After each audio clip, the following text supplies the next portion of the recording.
Enquanto nós nos assentamos aqui para um momento de perguntas e respostas, eu convido também o Luciano Vilaça a estar aqui conosco, aqui em cima, sentado por lá. Tudo bem? Não? Luciano, por favor. Eu gostaria também de agradecer à Escola Excel, Educação e Lazer. Ela está aqui representada através de seus professores, educadores, e é um prazer tê-los aqui conosco também. Muito obrigada. Algumas perguntas estão chegando. Então, eu vou dirigir a primeira pergunta ao professor Luciano, palestrante. Nós vimos a importância dessa polaridade entre masculino e feminino, né? A existência dessa... Exatamente, na exortação e no encorajamento. Então, da presença masculina e presença feminina. Nesse contexto, uma pessoa pergunta, né? O que, Luciano, você tem como solução para famílias onde a figura masculina está ausente, seja por abandono, seja por falecimento, enfim. E aí uma certa fala. Não creio que os filhos tenham necessariamente um comportamento infeliz pela ausência de um pai. A pessoa pergunta. Agora, o que uma mãe sem pai pode fazer para criar seu filho de forma segura e torná-lo uma pessoa feliz?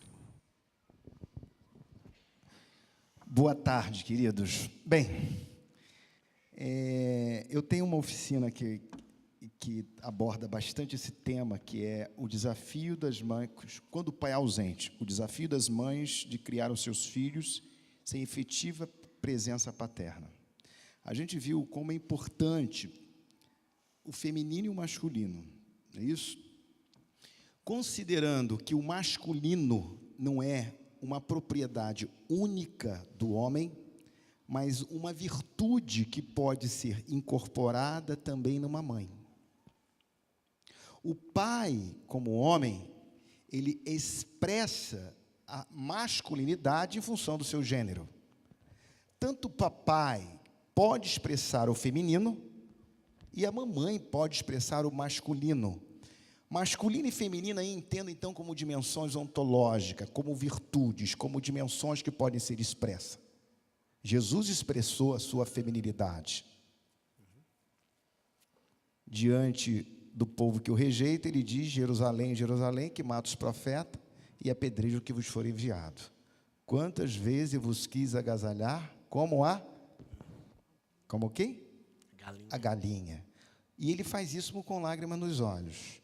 A verbalização do interior do Cristo, que se revela na lágrima, em uma sociedade que homens não choram, ali está o feminino por excelência. Jesus de Nazaré é o homem por excelência e revela o feminino. Então, uma mamãe, ela tem que trabalhar a sua masculinidade. Esse é um tema complexo. Mas preste atenção, mãe. Trabalhar a masculinidade em você, não a masculinidade como produto de uma rebelião ou de uma hostilidade à sua mãe. Não temos tempo para falar isso tudo. Porque uma menina, se tem uma mãe muito poderosa, a psicanálise vai sustentar que ela desenvolve um complexo masculino. São mulheres, mas que têm um comportamento masculino que não é sadio, o que a faz ser excessivamente masculina e que pode prejudicar a sua relação conjugal. Nesse caso, não é um masculino benéfico. O masculino benéfico de uma mulher vem mais da sua relação com o pai. Assim como o feminino benéfico de um menino vem mais da sua relação do feminino do pai. O afeto, o toque, as carícias. Então, voltando. Mamãe, desenvolva a dimensão masculina sadia. Eu posso estar com 90 quilos, 80 quilos, ser obeso. Obesidade não é saúde. Será que a sua masculinidade é a masculinidade de saúde? A masculinidade é essa dimensão. Vem cá, pastor. Estava conversando ali com uma mãe, né? e eu digo assim, você, mamãe, é sozinha? Vem cá, filhão. E aí? A mãe pode fazer isso sim também. A mãe confere agressividade. Colocar alguém perto, uma figura masculina, é importante, mas não é a situação mais ideal. Mas já é uma referência identificatória. Então, o pastor que está gostando muito da psicanálise, a psicanálise vai fazer distinção entre imitação e identificação. Identificação é um processo psíquico transformador, onde a criança vai internalizando os traços. Mamãe, primeiro, desenvolva a sua dimensão masculina de uma perspectiva sadia. Mais agressividade, entenda a agressividade aí como a capacidade de afirmar-se a si mesmo, não como hostilidade ou como violência, né? Bota um tio, bota alguém, uma referência, né? um professor de ginástica, de educação física, para que seja esse elemento identificatório, porque todos nós precisamos, né, projetar o nosso desejo a partir de um outro. Somos referidos sempre a um outro, referido a mamãe, a papai, um outro. Então, eu vou desenvolver a minha masculinidade, mesmo sendo mãe, que não tem essa figura do pai. Eu vou ter uma referência que pode ser um professor, um professor de natação, um tio, né? Segundo, ter o cuidado, mamãe, olhando para si, porque a tendência da mamãe vai sempre ser dar leite. A tendência da mamãe é sempre proteger. A mãe, o amor materno é incondicional. É importante. Até os meus 40 anos, só falava do amor incondicional do pai. Mas o amor condicional do pai também é importante. Forte, sem ser rude. Sensível, sem ser fraco. Ou seja, tenha cuidado para não exercer demasiadamente este poder que sufoca, este poder que quer dar leite, esse poder que se preocupa demasiadamente. Porque isso faz com que o menino esteja numa relação fusionada. O menino é o centro da vida da mãe, e a mãe é o centro da vida do filho. Então, aprenda, libere-se, passe pelo luto. É o luto de que uma criança tem que morrer, para que nasça um adolescente. E a mãe da criança tem que morrer. É permitir que ele seja ele mesmo, porque a mãe vai ter sempre essa tendência, essa inclinação a fazer com que seu filho permaneça no colo. E é importante que você ajude ele a ser mais autônomo. Obrigada. Algumas questões estão chegando sobre a diferença entre a autoridade e autoritarismo, que foi abordada aqui. E nós recebemos aqui algumas questões sobre, na prática, como é que eu consigo ser e distinguir entre autoridade e autoritarismo. Quem manda nessa casa sou eu. O que é isso, gente? Quem bota dinheiro aqui? Isso é autoritarismo. Isso. O autorismo é o diz respeito à alteridade do outro. A autoridade faz ver o meu filho como um sujeito que tem os seus sonhos, suas possibilidades, as suas inclinações e até, depois de uma idade, os seus valores. Respeito é bom, eu gosto. É olhar o filho, e a gente só atribui respeito ao filho quando a gente consegue entender que os nossos filhos não são mais bebês. Depois de bebê, conseguimos entender que eles não são mais crianças. Depois de crianças, conseguimos entender que eles não são mais, são adolescentes. E depois conseguimos entender que eles são jovens adultos. Excelentes pais de bebês podem ser ineptos pais de crianças. Excelentes pais, às vezes, de criança, podem ser péssimos pais de um filho adulto. Ou seja, respeitá-lo cada fase, respeitar, né, a sua maneira também de perceber, considerando a idade que ele está tendo, é respeitar o seu desejo também. Por isso eu costumo dizer o seguinte, o bebê precisa de afeto e cuidado, criança precisa de disciplina e limite, adolescente precisa de autonomia e de responsabilidade. E se nós estivermos atentos a essas etapas diferentes na vida, nós respeitamos o nosso filho, porque, de novo, espectro, olhar novamente. para respeitarmos os nossos filhos, nós precisamos ter um olhar para cada etapa da vida dele, porque senão nós não os respeitamos. Eu acrescentaria duas coisas, Luciano. Eu diria que a autoridade que sempre escorrega para o autoritarismo, me parece que revela pelo menos duas coisas. A primeira revela uma fraqueza de personalidade do pai ou da mãe que são autoritários. Perceba que, em geral, os autoritários, eles não conseguem exercer autoritarismo em qualquer lugar, evidentemente. Porque eles sabem que se eles tentam exercer autoritarismo fora de casa, eles vão ser rechaçados. Então, no ambiente de trabalho, por exemplo. Se ele tentar ser autoritário no ambiente de trabalho, só se ele for o chefe maior da organização. Mas ele não sendo o chefe maior da organização, ele sabe que vai ser rechaçado. Ele sabe que, inclusive, pode ser demitido. Ele sabe que, sendo autoritário, fora do ambiente da casa, ele pode perder os vínculos de relacionamento, ele pode perder um negócio, ele pode não subir na carreira e assim por diante. Isso eu estou pensando no homem e na mulher. Ele sabe, então, que o único lugar onde ele pode exercer esse autoritarismo é dentro de casa. Então, na verdade, isso revela uma fraqueza de personalidade, no sentido de que ele, no fundo, ele se reconhece como sendo alguém insuficiente, frágil, fraco, que não tem essa força do caráter e da personalidade. Então, ele precisa, de alguma forma, exercer esse autoritarismo na vida de alguém para ele se perceber forte, para ele perceber que tem alguma fortaleza. Então, onde é que ele faz isso? Em quem é mais frágil? Nos filhos. Então, essa é a primeira razão que eu identifico. A segunda ele pensa que os filhos são de propriedade dele. Ele ou ela, certo, gente? Eu estou pensando aqui no homem e na mulher. O homem ou a mulher, pai ou mãe, pensam que os filhos são de sua propriedade. Porque uma vez que ele se sente fragilizado, ele é fraco, ou ela é fraca de personalidade, e eles precisam conseguir controlar algo ou alguém para perceber que tem valor, eles controlam a vida dos filhos. Então, na verdade, ele vai transformar os filhos em eternas crianças.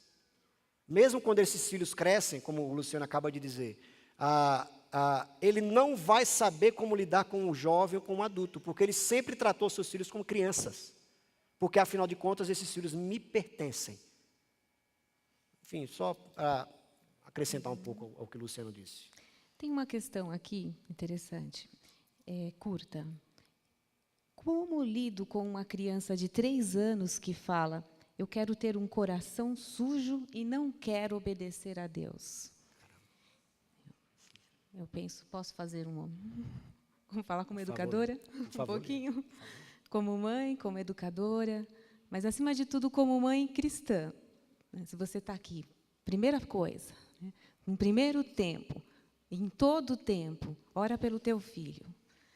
A segunda coisa, o coração da criança, ou a criança é movida pelo princípio do prazer. Ela precisa se satisfazer. Então, ela necessita, ela fala, eu preciso. São frases que as crianças ganharam hoje, eu preciso disso. Todo mundo vai, menos eu. Então, esse movimento, essa busca pelo prazer pessoal é algo inato. Então, eu preciso trabalhar com essa criança de que existe referência fora, existe algo fora, que é o outro exercício da alteridade, e eu creio que o Luciano vai poder completar melhor essa questão, e a gravidade dessa questão. Bem, repita a frase da criança, por favor. Eu quero ter um coração sujo e não quero obedecer a Deus. Tá, primeiro o seguinte, o que é importante? Uma das coisas mais importantes para a gente entender a fala do falante é o contexto do que se fala, não é isso? Primeira coisa, se a gente pegar essa frase fora do ambiente e do contexto que a criança falou, a gente pode errar. Porque isso pode não ser, de fato, o desejo da criança. Isso pode ser um momento intempestivo da criança. Pode ser um momento de irritação, pode ser um momento de ódio, pode ser um momento, de estresse, e a gente tem que ter cuidado, porque Quantos de nós já falamos isso de outra forma, metaforicamente falando, em um momento de irritabilidade? Sim ou não, gente? Falamos tantas coisas que não são verdade dentro de nós. Então, primeiro, vamos entender qual é o contexto que a criança está falando isso. Ela está irritada, ela está aborrecida com alguma coisa. Então, o contexto, está claro? É importante. Esse é um olhar.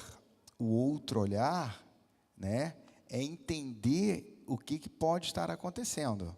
Porque é uma fala muito forte para uma criança de 3 anos. Então, nós temos que examinar essa fala dentro de um contexto. Se não há nenhum motivo aparente, se não há nenhum motivo que justifique uma fala como expressão de uma irritabilidade ou de um estresse, a gente tem que ter realmente cuidado, porque é uma fala muito forte para uma criança de 3 anos. Então, nós não podemos patologizar a fala, com cuidado, mas também não podemos negligenciar a fala. Novamente, um meta-olhar que nos ensine, que nos ajude a ver a parte, a fala, dentro do todo, dentro de um contexto. Nesse termo, parte e todo, que vai nos ajudar a perceber o que está acontecendo. E se identificarmos que, de fato, é o que a criança está falando como uma expressão do que ela quer, porque tem crianças assim. Eu cuido de uma criança, de uma menininha de 8 anos, que já tem todo o comportamento ninfomaníaco, 8 anos. Eu cuido de garotinhos de 5 aninhos, 6 aninhos, que já tem todo o traço de psicose mesmo, de maldade. Por isso não vamos negligenciar a fala, mas também não vamos patologizar a fala. Vamos ver dentro de um contexto? E muita oração. Porque seja esse, tudo isso tem que ser feito com muita oração. Sim. Eu acrescentaria, Lília, dizendo que, perfeito o que o Luciano colocou. Eu imagino se essa fala, ela não é esporádica, mas vamos imaginar que essa fala fosse quase que contínua. Então, me parece que aqui revela também pelo menos 2 coisas. Um ambiente repressor, absurdamente repressor, que não é a mesma coisa que um ambiente onde existe disciplina, que foi aquilo que eu coloquei na minha palestra. Disciplina não é sinônimo de repressão, porque não se reprime o pecado com a lei, como Paulo muito bem diz, porque o pecado se confunde com o desejo. E se você reprime com a lei o pecado, ao mesmo tempo você reprimirá o desejo bom e o desejo mau dentro da criança. Então é como se o desejo ele tentasse de alguma forma sair por algumas outras vias, vamos colocar assim. Aí vem esses comportamentos danosos, vamos dizer assim. Esse tipo de comportamento que o próprio Freud vai dizer que é o próprio desejo se voltando contra si mesmo, vamos dizer assim. Então, o meu ponto mesmo que essa fala seja contínua, pode ser que aconteça. Pode ser que a criança diga isso pelo menos uma vez por semana, por exemplo. Me parece que a identificação do contexto, como o Luciano disse, faz todo sentido, mas esse contexto, me parece, essa casa, essa família, a cultura dessa casa, é uma cultura de não amor a Deus. Porque quando os nossos filhos amam a Deus, ou pelo menos são ensinados a amar a Deus, e quando os pais, ou só mãe, ou só pai, ou avô, ou avó, tio, ou tia, seja quem crie, seja quem cria essa criança, quando essas autoridades na vida dos filhos amam a Deus também, amam a Deus, não amam a religião, amam a Deus de fato, me parece que vai ser muito difícil essa fala ser desenvolvida pela criança. Me parece que vai ser muito difícil.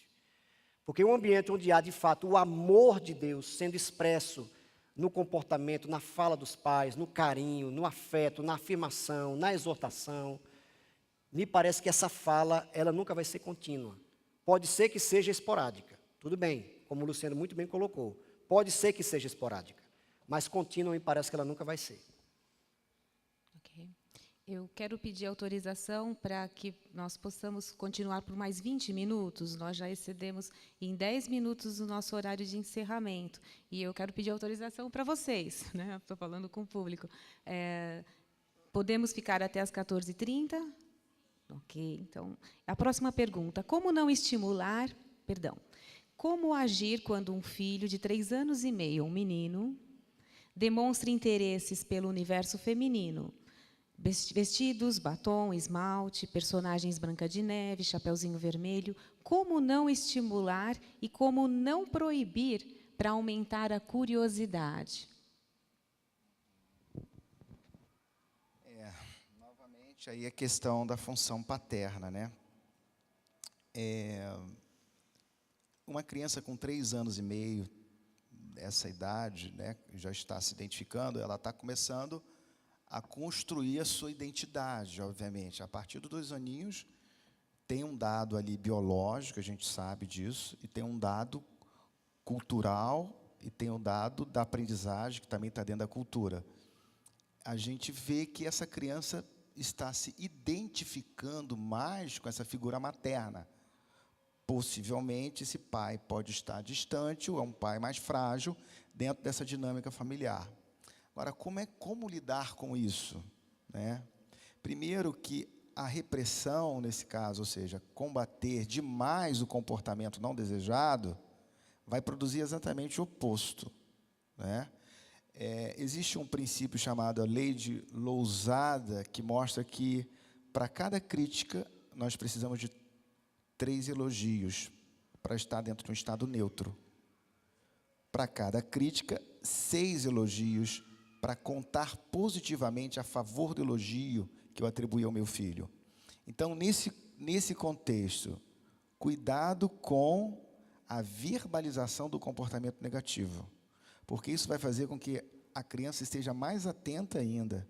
Tira o foco, procura tirar o foco, não reprimindo, não falando o tempo todo, a toda hora. Novamente, coloca aí uma figura masculina e, de repente, novamente, né, um ou outro, ore muito e, de repente, está na hora também de buscar um profissional que possa te ajudar a te dar uma psicoeducação dentro de um contexto mais específico da sua própria dinâmica como pai e do lugar que este pai está tendo no psiquismo do filho. É uma situação de grandes complexidades e que nós temos que ter o cuidado para que as orientações dadas tenham sempre em mente aquilo que aquele dado grupo familiar está vivendo na vida e produzindo na vida dessa criança. Ok, as perguntas não estão fáceis. Uma pergunta curta, mas perguntas complexas. Como ajudar uma criança de 9 anos que tem crises de ansiedade? Complexa. Muito bom. Bem, gente, eu lido com crianças com ansiedade o tempo todo, Quem ainda não conhece o conceito de flow, de um húngaro chamado Mihaly, entra na internet e vale a pena ver. Educadores e pais têm que conhecer o conceito de flow.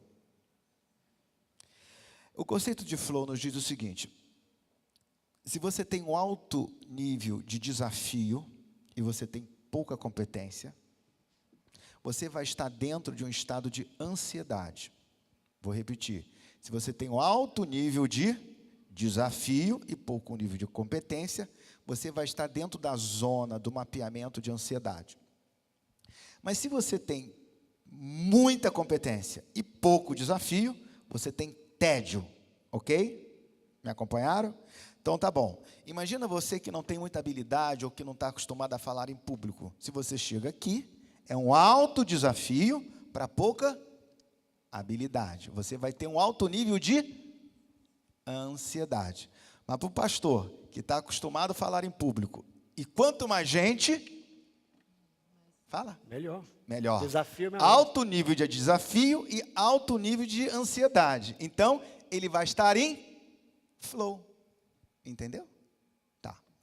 É um estado psicológico muito curioso. Por que eu estou explicando isso? Porque, olha só, uma criança de 9 anos, possivelmente, ela está enfrentando um nível de desafio, uma exigência do pai, da escola, de uma separação do papai e da mamãe. Talvez papai e mamãe estejam dentro de um conflito e ela vê o desafio. O desafio é unir papai e mamãe. Isso pode ser um motivo ansiogênico para a criança, porque ela está com um desafio muito maior do que ela é capaz de lidar. Ela não pode ser o pastor do seu pai e da sua mãe. Ela não pode ser o conselheiro do seu pai e da sua mãe. Ela não pode ser o terapeuta do seu pai e de sua mãe. Mas ela está diante de uma situação que ela quer dar conta. Ou então, uma menininha de 9 anos que toma conta da sua irmãzinha de 3, de 4. Opa, um alto nível de desafio para uma criança de 9 anos e baixo nível de competência. Isso vai trazer doenças na pele, isso vai trazer um alto nível de ansiedade. O nível de ansiedade, a zona de ansiedade, é quando é exigido demais. A educação pode fazer isso, né? Os pais podem fazer isso. Uma situação qualquer. Procura perceber se o seu filho não está sendo cobrado demais. Talvez por você, mamãe. Será que o papai não está cobrando demais? Será que a mamãe não está cobrando demais? Será que não há muita demanda, muito desafio e pouca competência para uma criança de 9 anos de idade? Muito desafio, pouca competência, ansiedade. Você eliminando o fator que traz ansiedade, o nível de ansiedade baixa. Seu filho vai aprender mais, vai responder mais. Ansiedade afeta a capacidade cognitiva, os educadores sabem disso aqui. Ansiedade diminui a produção de endorfina, diminui a produção de dopamina, que é fundamental para todos os fatores cognitivos. E a criança, com alto nível de ansiedade, não aprende, se torna mais hostil, né? Vai ter problemas diversos, obesidade, problemas na pele, irritabilidade e outras coisas. Será que eu estou exigindo alguma coisa do meu filho que é muito para ele? Porque cada filho é único. Às vezes, para um dos filhos, ele tira aquilo de letra. Mas é assim, uns são mais intelectuais, outros são mais esportivos, uns são mais divertidos, outros são mais sérios. Por isso que eu costumo dizer o seguinte, nós só temos filhos únicos. Você pode ter 10 filhos, mas cada filho é único. Esteja atento a essa singularidade do seu filho e não dê nada que seja muito para que ele possa responder em nível de habilidade. Vamos mudar a faixa etária para ficar um pouquinho mais leve. Bebês, né? Então, uma mãe pergunta, qual a melhor alternativa para corrigir um bebê de 11 meses que repetidamente passou a gritar? Quando falamos, ele grita mais alto. Ele morde no lugar de beijar. Então, como é que esses pais podem lidar com essa criança de 11 meses? A pergunta. Tá, essa criança de 11 meses, eu vou falar, eu quero cuidar dessa mãe, não desse bebê. Tadinho, vou disciplinar um bebê de 11 meses? Eu vou cuidar dessa mãe. O bebê diz assim, dizia Winnicott, olho e sou visto, logo existo. Eu estava num voo, e sentei do lado de uma mãe, de um bebezinho que devia ter por essa idade, 11 meses. E o bebê irritado no voo, claro, gente, um voo longo. O que você quer? Nós ficamos. E a mãe queria disciplinar o bebê. E ali, disciplinar o bebê. Eu não estou dizendo com isso que você não possa dar alguns limites para uma criança de 11 meses. Pode. Mas eu estou querendo pôr em relevo aqui é que, de modo frequente, esse pode ser um comportamento muito mais originado pela mãe do que pelo bebê em si. Porque que o bebê diz, olho e sou visto, logo existe, eu não consegui me conter. Eu falei assim, mamãe, eu posso te ajudar? Eu falei, eu sou especialista em bebês. Gente, eu converso com os bebês, as pessoas ficam impressionadas. Porque o bebê, às vezes, deve pensar assim, pô, você acha que eu sou idiota? Bebê, ele capta o mundo muito mais do que você imagina. Se você conversar com o bebê, ele vai conversar. Vai. E fala, para ver se ele não vai. interagir com você. E eu disse para ela assim, mamãe, olha só, quanto mais irritada você estiver, mais irritado o seu bebê está. Você já está estressada. Se você está estressada, você vai passar todo o seu estresse para o bebê. Preste atenção, Winnicott disse isso no início do século, meado do século XX. Isso é verdade. O bebê olha a mãe e se comporta igual. Alguém já viu aquele vídeo que um bebê canta quando a mãe está cantando? Já viu na internet? Alguém já viu esse vídeo? Vocês já viram? A doçura daquela mãe que transfere toda a doçura para aquele bebê, porque o bebê olha para o olhar da mãe e ele se acalma. Ele olha para o rosto da mãe, ele se aquieta. Ele olha pela ternura da mãe. Emocionante, né? Muito emocionante, né? Então, eu olho e sou visto, logo eu existo. Então, vamos cuidar dessa mãe, para que essa mãe possa ter um bebê mais calminho, né? E só que tem uma outra coisa que eu queria deixar para vocês aqui. Olha só. Uma das maiores descobertas do século XXI foi os neurônios espelhos. Alguém já ouviu falar? Neurônio espelho? Já. O que é neurônio espelho? O que você tem vontade de fazer? Mesma coisa. Se eu choro, você? Se eu sorrio, o mundo? Sorri para você. Diz, se eu sorrio, o mundo? Gentileza gera? Amor gera?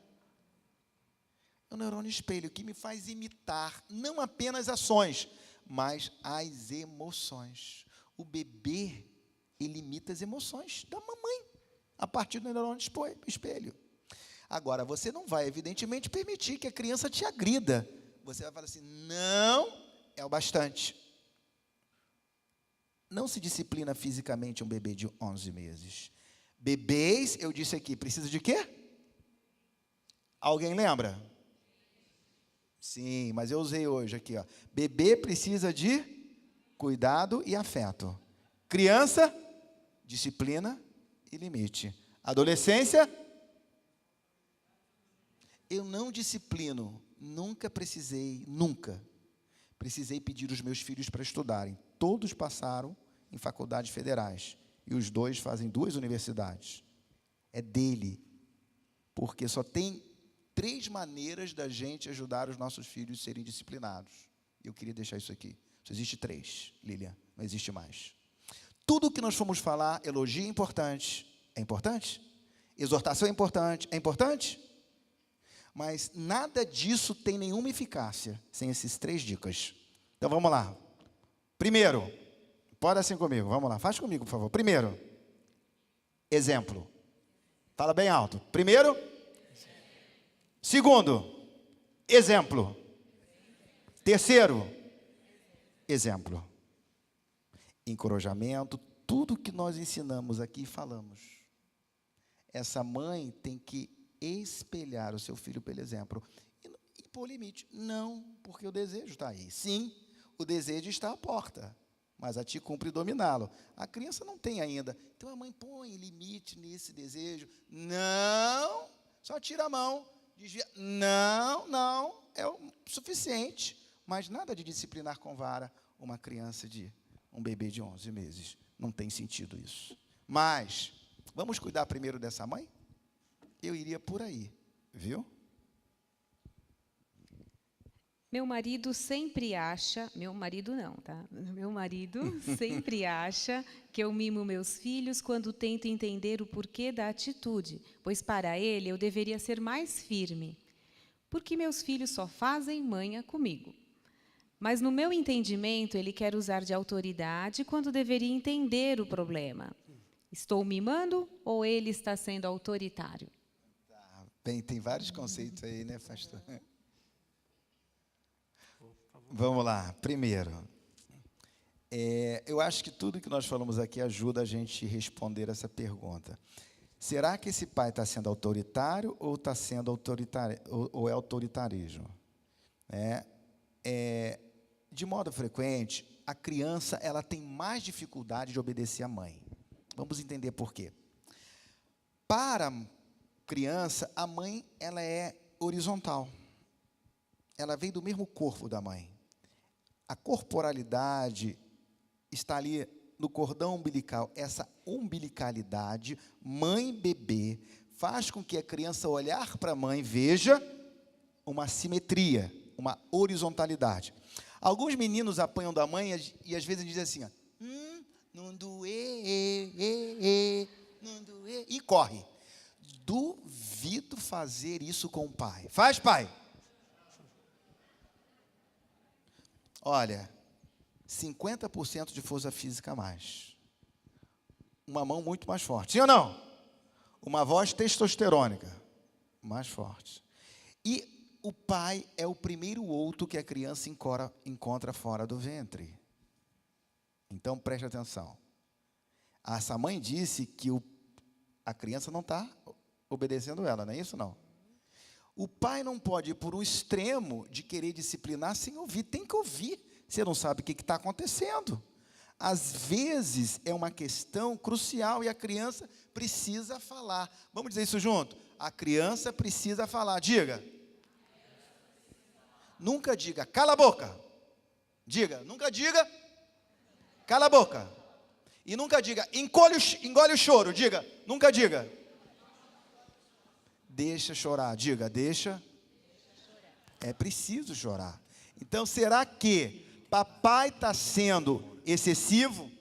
E será que, com excesso do pai, toda vez que é um pai rígido demais, essa mãe vai ter uma tendência de compensar essa rigidez do pai? Essa mãe pode ser frouxa demais. Ou o contrário, uma mãe rígida demais pode gerar um pai compensatório. Aí gera um equilíbrio neurótico. Um é rígido demais, o outro é frouxo demais. E nós falamos uma frase super bacana hoje aqui. Vamos falar de novo? Forte sem ser rude. Diga comigo. Forte sem ser rude. Sensível sem ser fraco. Flexível sem ser mole. E bom sem ser bonzinho. Eu acho que papai, será que eu estou sendo rígido demais? Será que a mamãe está sendo benevolente demais? Vamos conversar. É claro, a mãe está certa. Eu tenho que ouvir e saber o que está acontecendo. Porque eu tenho que dar à criança a fala. Né? A criança tem que ter direito à fala. Ela é um sujeito, calma aí. A melhor maneira de nós ensinarmos os nossos filhos a nos respeitando é como, papai? Respeitando eles. Então, ouça. Independente da idade que ele tem. A gente precisa ouvir os nossos filhos. Eu tenho um recado aos pais, com crianças, o grupo, a equipe do acampamento Ebenezer está lá embaixo aguardando você buscar a sua criança. Então, nós vamos encerrar aqui e, na sequência, se você quiser bater um papinho, primeiro vai lá e pega a sua criança, ok? E nós queremos agradecer, porque nós tivemos hoje aqui um tempo prazeroso, sabendo que nós precisamos vencer esse desafio de lidar, de elaborar com os conflitos. Eu queria só falar mais uma coisinha, que eu acho muito importante para os pais, nós cristãos. Paulo diz assim, pais, não irriteis os vossos filhos. Vamos falar junto? Nós só lemos o versículo seguinte, filhos, sejam obedientes aos vossos pais. Sim ou não? Quanto menos nós irritarmos os nossos filhos, mais obedientes eles serão. Nós nascemos em pecado, isso é um fato inexorável. Mas somos portadores de luzes, faz parte da nossa contradição. Muito dos males que acontece sobre os nossos filhos, somos nós mesmos que produzimos. Que Deus tenha misericórdia de nós. E humildade para pedir perdão quando for necessário. Amém? Amém. Essas foram as palavras finais do Luciano. Uma salva de palmas, por favor. Eu convido o pastor Rivanildo a fazer um encerramento. E com suas querida, palavras deixa eu finais falar também. uma coisa aqui para vocês. Dia 22 de julho, eu vou estar muitas vezes em São Paulo esse ano. E eu estar aqui hoje, sabe por que eu vim para cá hoje? porque eu sabia que Deus queria que eu estivesse aqui. Eu vou chegar no Rio 5 da tarde, na minha casa por volta de 6 da tarde. 8 horas estão preparando uma festa para mim. É o meu aniversário.